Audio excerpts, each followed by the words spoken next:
사랑하는 성도님들, 하나님의 은혜 가운데 우리에게 주어진 하루 깊이 생각하며 아껴서 소중하게 사용하시기 바랍니다.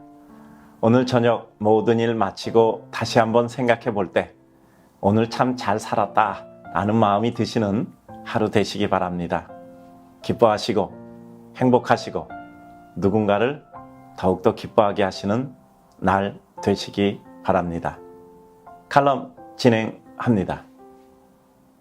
기도하며 부지런히 노력함이 성령 충만함입니다. 살다 보면 어떤 사람은 별 힘 들이지 않고서도 원하는 것을 다 이루는 것 같습니다.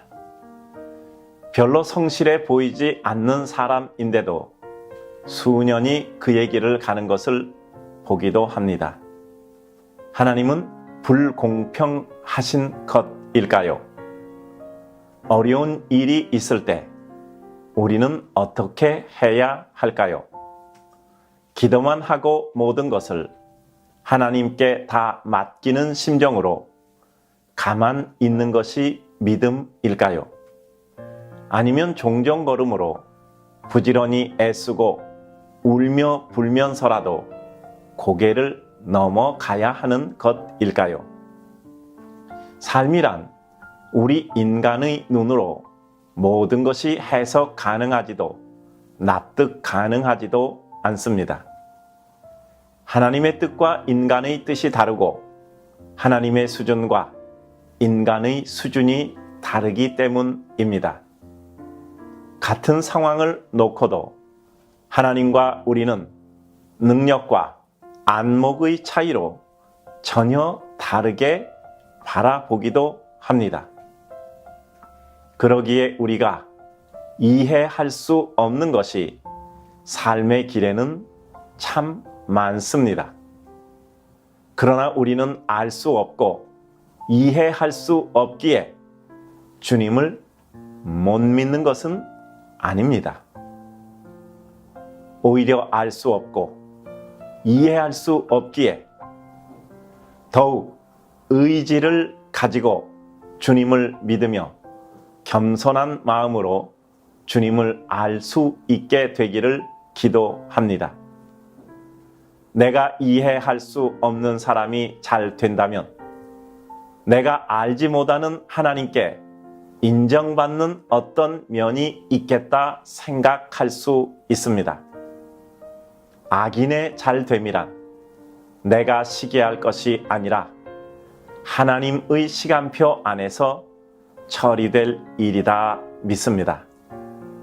하나님은 우리의 생각을 훨씬 넘어서서 공평하고 공평하십니다. 조금만 시간이 흘러도 내 생각이 미혹했고 하나님은 공정하셨다는 것을 깨닫게 됩니다. 어쩌면 우리는 하나님의 공평을 기도하기보다는 내가 그 공평하신 하나님을 뵙고 느낄 수 있을 때까지 선함 속에 나를 유지할 수 있도록 하나님의 긍휼과 지구력을 기도해야 합니다.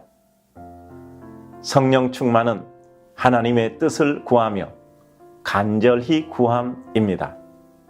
그 성령 충만한 간구는 우리의 음성과 부지런함과 성실함 그리고 끈기로 표현됩니다. 하나님은 우리의 표현 방법에 점수를 주시는 분은 아니십니다. 하지만 그 절실함이 배어져 있는 삶의 진실을 결코 외면치 않으십니다. 사랑하는 성도님들, 삶이 곤고하고 힘드십니까? 끝이 안 보여도 기도하며 부지런히 그리고 성실히 살아감을 삶의 끝으로 보면 어느새 내가 성령 충만함에 사로잡혀 하나님의 은혜를 이미 누리고 있음을 발견케 될 것입니다. 사랑하는 우리 성도님들, 오늘도 하나님의 은혜 앞에 나아가시기 바랍니다. 힘들고 어려워도 더 힘내서 하나님 앞에 나아가는 것입니다. 분명히 애쓰는 우리에게 찾아오셔서 하나님의 큰 위로가 있을 것입니다. 오늘도 힘내서 사시기 바랍니다.